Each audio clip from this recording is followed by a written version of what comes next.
agama dibudayakan.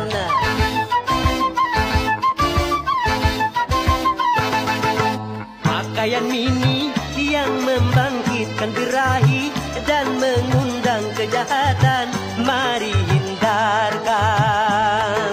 Bila aurat terbuka, pemerkosaan melanda.